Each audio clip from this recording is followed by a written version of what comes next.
Hey everybody, welcome back to the channel. Today in my last mini series of using the slide letters from Krafthaus Supply, I'm showing you how to make a dog collar. So I made this one for my doggie a couple days ago, and it's a super easy process to make a dog collar. I've always made cork dog collars for my dogs, and then adding their names with the letters is just a really fun touch. If you don't want to use the letters, you don't have to. You can just skip that part altogether and make just a regular collar like this one. Just be sure to size your cork to the size of your buckle and your slide and your D-ring. In this particular video, I'll be showing you how to make a 1-inch wide collar to fit these clips that I also got from Krafthaus Supply. And they're super nice and shiny and just lovely quality. So yeah, be sure to leave me a comment. Let me know what you think. And if you have any other ideas that you want to see me make these slide letters with, be sure to let me know below. This is Joppa's current collar. You can see it is well worn and it still looks pretty good, but I just thought that I would give him an upgrade and use silver and brighter color corks, and then I can incorporate his name here. And so I'm also making a wider collar. This one is only 3/4 inches wide, but this one I'm making 1 inch because he's getting older and getting bigger. So I just want to ensure that he's got the right size collar. So this one, where he currently wears it, measures 18 inches long. And so what I've done is I've cut my pieces 23 inches to give me space here. If he gets bigger, I can extend it. But then also it gives me enough room to rivet the pieces in at the end. So you can see even with, can you see all the way to the top? No. But even with the current collar fully extended, there's still a couple of inches leeway. So that, yeah, will just give me extra room to work with. So to make a dog collar for your dog, you just want to make sure that you measure your dog's neck and then add about 5 to 6 inches so that you've got some room to work with. And so the first step that we're going to do is to flip. Okay, so sorry, I forgot. So 2 inches for the bottom color. See, so on this example, it's the black, and then 1.5 inches on the top. And then we're going to attach the letters just like we did on the keychains that we made in the other video. We're going to attach it just to the top color, and then the bottom color is the 1 inch. So 2 inches wide for the bottom color, 1.5 inch for the top. Flip the 2 inches over and fold long edges in, clip into place.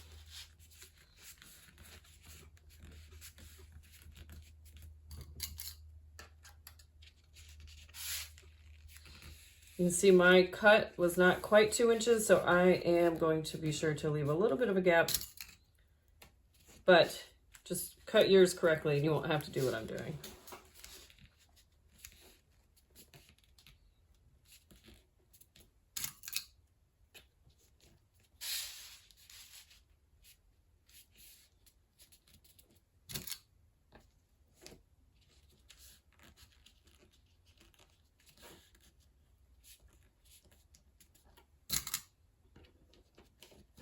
All right, now I'm going to do the same thing with the top color.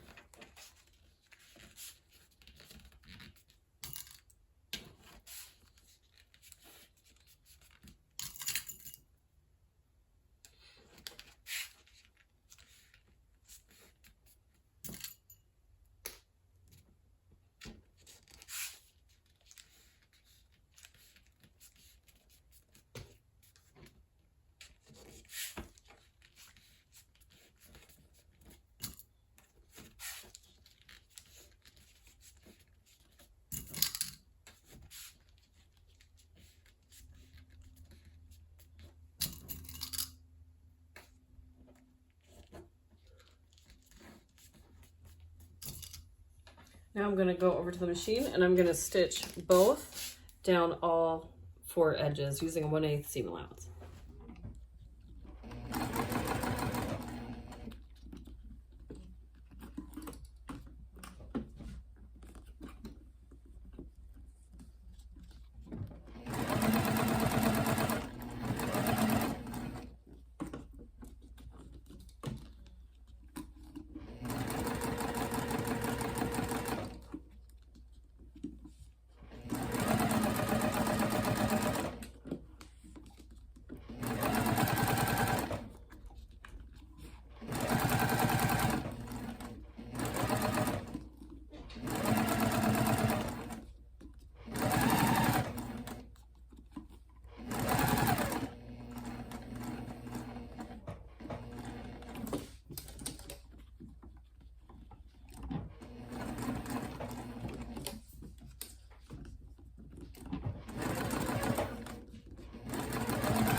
Alrighty, so I got my 2 straps stitched down, and what I'm going to do is use double stick tape, and I'm going to, on the wrong side of the bottom color, apply some tape the entire length.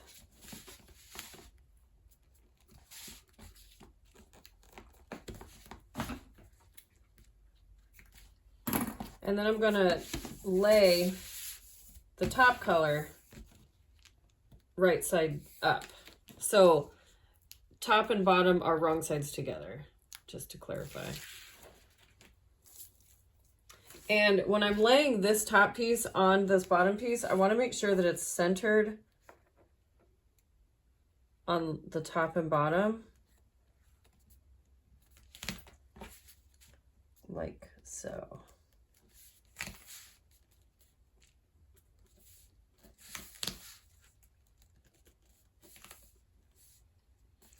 And then this next step is going to vary depending on the size of your leash or your collar. This next step will be different. What we need to do is we need to make marks on this top piece where the letters are going to go, because it's a little bit tricky. You cannot feed the letters onto this top section before adding these 2 hardware pieces, because the letters will not fit through these 2 pieces of hardware.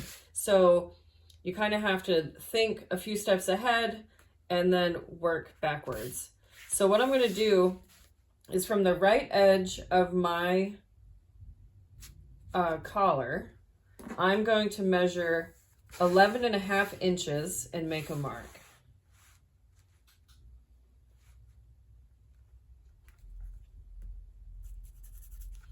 And this mark is telling me that whenever I get to the step of adding my letters, that's where I want them to stop. And that is going to end up being in this section of the collar. So 11, and then I'm going to mark 4 inches wide. From that 11.5 inch line, I'm going to mark 4 inches over. And that's just because 4 inches is more than enough room for my letters to be on my collar, and that gives me space for a ribbon.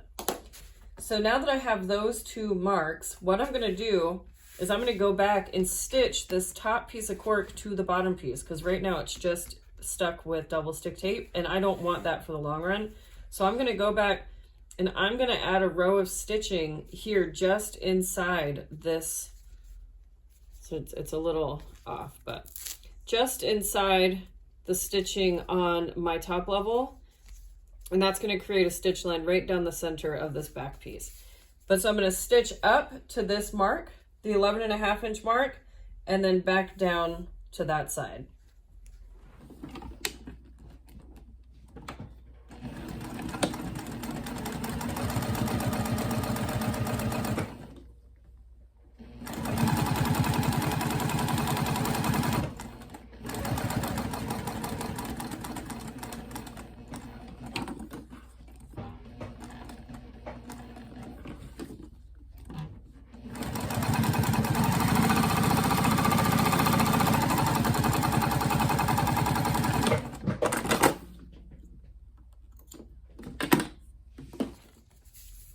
Here are my stitches. You can see there's quite a lot now, but on the back, that's what it looks like. So I used contrast color thread. I think that looks really good. And so now what we are going to do is to create the actual fold over here. We need to take our slide and insert it up and over that middle section. And I am just going to trim this down really quick. And then what you do is you just fold it over, and then we're going to rivet that into place.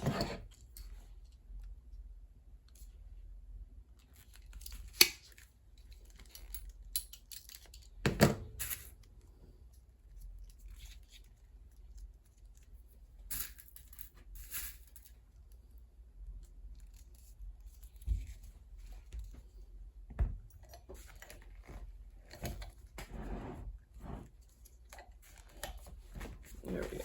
Okay, so now we've got that ready to go. Next thing that we need to do is take this section of our clip and we need to flip it so that it's right side down and flip the actual strap wrong side up. And then you're gonna slide it through there. And then you're gonna loop it back through this slide here. So go up. Oh, I did it upside down, which I always do. So keep it right side up with the strap wrong side up. Let's try this again. So slide it through, go up and over your slide again, and then slide it down.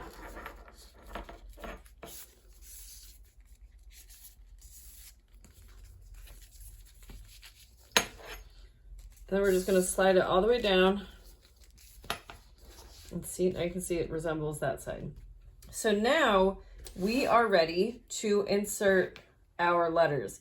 And so because this is double stuck taped, whatever, I'm going to peel that off just so that I can slide my letters on, which ultimately I should have only taped to there to begin with, but I'm just going to slide my letters on now.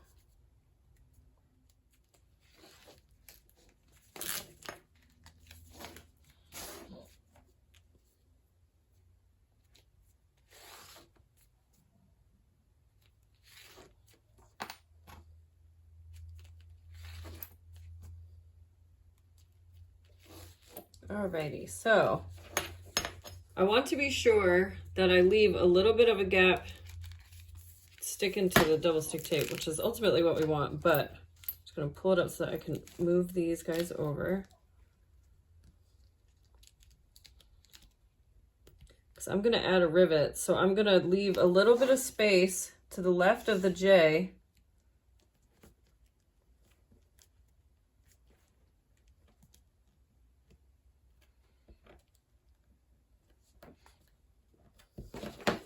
Here we go.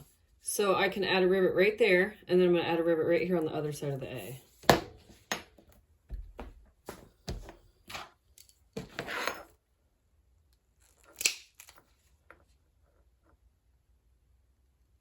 And this is not necessary. This is totally just for looks. You can skip this step if you want to. I'm going to use these teeny tiny little guys here.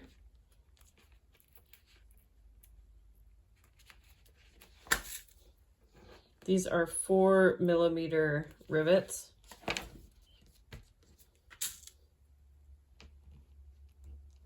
If you have long nails, forget about it. They're impossible to hold. Okay.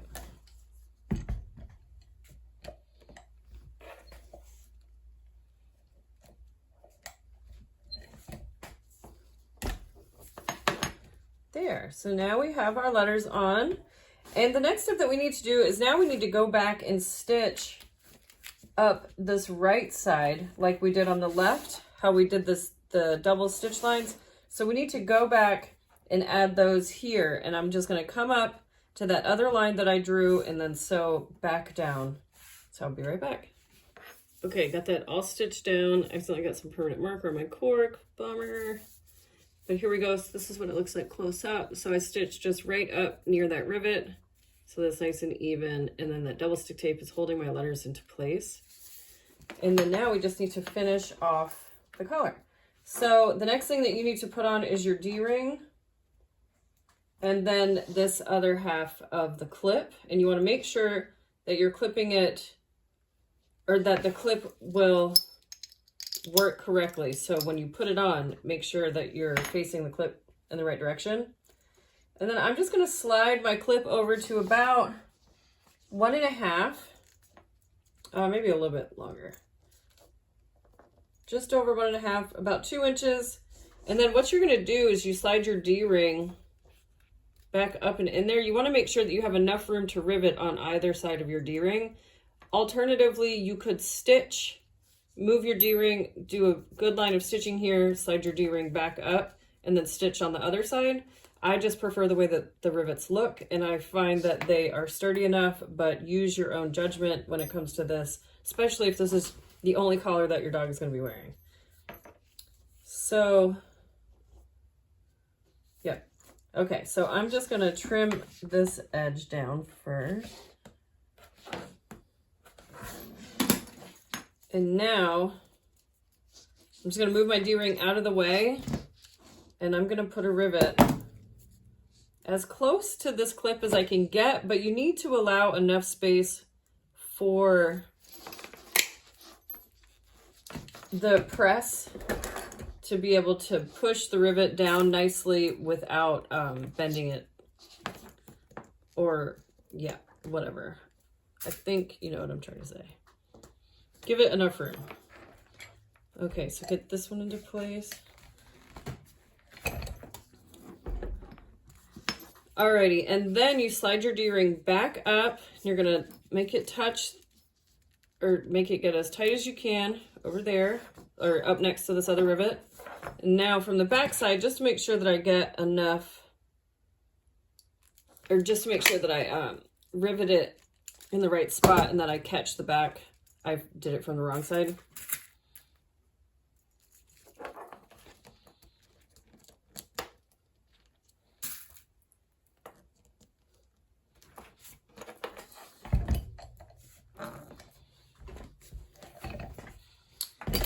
Ta-da! And there we go. Now Joppa has a new fancy collar. Peel this plastic off. Krafthaus always covers their buckles with this plastic covering, so that way your buckles arrive nice and shiny and not scratched.